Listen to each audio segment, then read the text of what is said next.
प्रिय छात्रों, सुप्रभात। संस्कृत की कक्षा में आपका स्वागत है।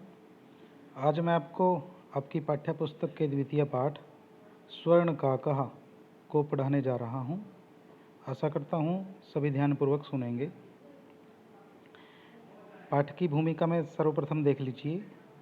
प्रस्तुतो अयं पाठः श्रीपदम शास्त्रिणः विरचितं विश्वकथाशतकम् इति कथासंग्रहात् गृहीतो अस्ति। कि प्रस्तुत यह पाठ श्री पदम शास्त्री जी के द्वारा विरचित विश्व कथा शतक नाम के एक कथा संग्रह से गृहीतो अस्ति में लिया गया है।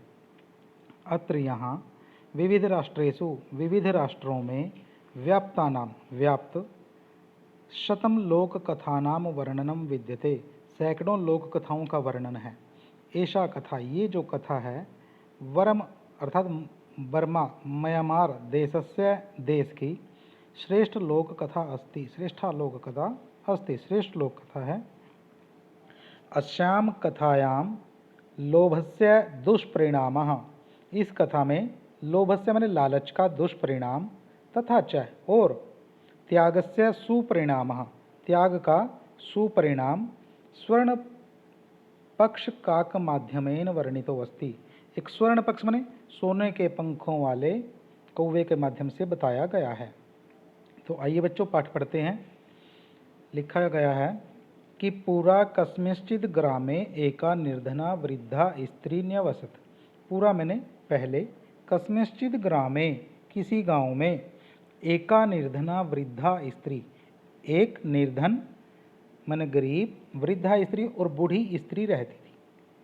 तस्याः च और उसकी एका एक दुहिता मन पुत्री, विनम्रा मनोहरा च आसीत, विनम्र और मनोहर पुत्री थी।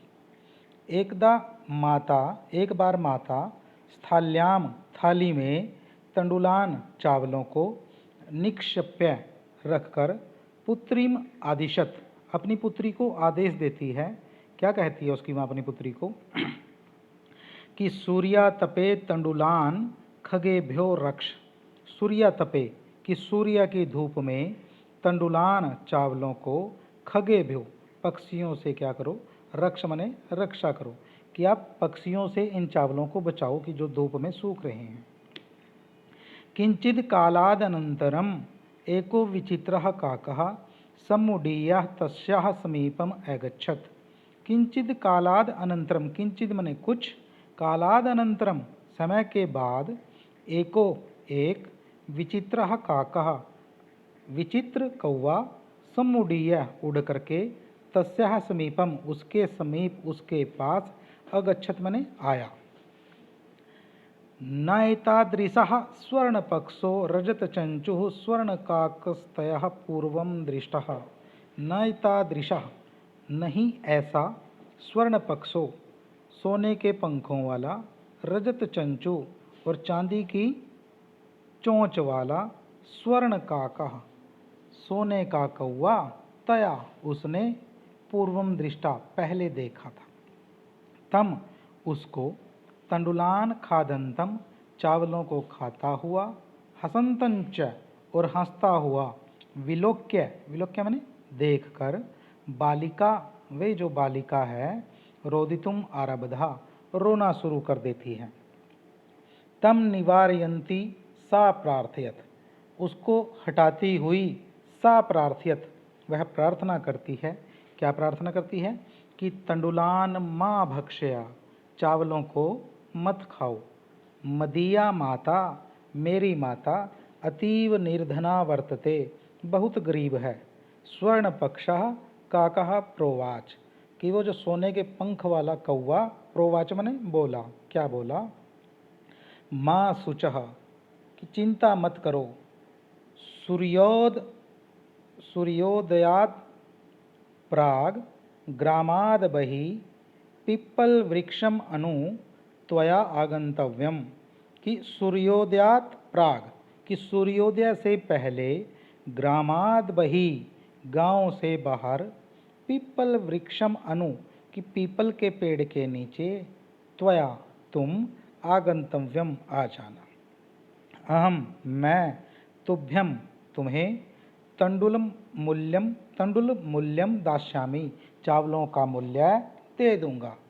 प्रहर्षिता खुश हुई बालिका वह बालिका निद्राम अपि न लेभे निद्रा भी नहीं ले पाई। और सूर्योदयात पूर्वम एव सूर्योदय से पहले ही सा वह बालिका तत्रोपस्थिता वहाँ पर उपस्थित हो गई। वृक्षस्योपरि विलोक्य सा च आश्चर्यचकिता संजाता। वृक्षस्योपरि विलोक्य वृक्ष के ऊपर विलोक्य मैंने देखकर सा मैंने वह बालिका आश्चर्यचकिता संजाता मैंने आश्चर्यचकित हो जाती है। यत मैंने की तत्र वहाँ स्वर्णमय प्रसादो वर्तते स्वर्णमय मैंने सोने का प्रासादो मैंने महल वर्तते मैंने है। यदा जब काकः कौआ शयित्वा सोकर प्रबुद्धस्तदा उठा तो तेन उसके द्वारा स्वर्ण गवाक्षात कथितम सोने की उससे कहा गया क्या कहा गया बाले कि हे बालिके त्वम आगता तुम आ गई। तिष्ठ रुको अहम मैं त्वत्कृते तुम्हारे लिए सोपानम अवतारयामि। सोपानम से अभिप्राय है बच्चों यहाँ पर सीढ़ियों को अवतारयामि मैंने उतारता हूँ कि वो ऊपर से नीचे सीढ़ियाँ देना चाहता है उसको। तत्कथय ऐसा कहकर स्वर्णमयम सोने की रजतमयम चांदी की ताम्रमयम वा अथवा तांबे की भाई कौन सी सीढ़ी में आपको दूं। कन्या अयवदत वह कन्या बोली अहम निर्धन मातु दुहिता अस्मि मैं निर्धन मातु एक निर्धन मैंने गरीब माता की दुहिता अस्मि मैंने पुत्री हूँ। ताम्र सोपान एव तांबे की सीढ़ी को ही आगमिष्यामि मैंने आने दो से ही जाऊंगी। आगमिष्यामि से बच्चों जाऊंगी। परंतु स्वर्ण सोपानेन सोने की सीढ़ी के द्वारा सा वह स्वर्ण भवनम आरोहत सोने के भवन में चढ़ जाती है। प्रिय छात्रों आज का काम यहीं तक था, तो यहाँ तक व्याख्या जो है आपको कल करनी है। आगे का पाठ मैं आपको नई वीडियो के माध्यम से आपके सामने प्रस्तुत करूँगा। धन्यवाद।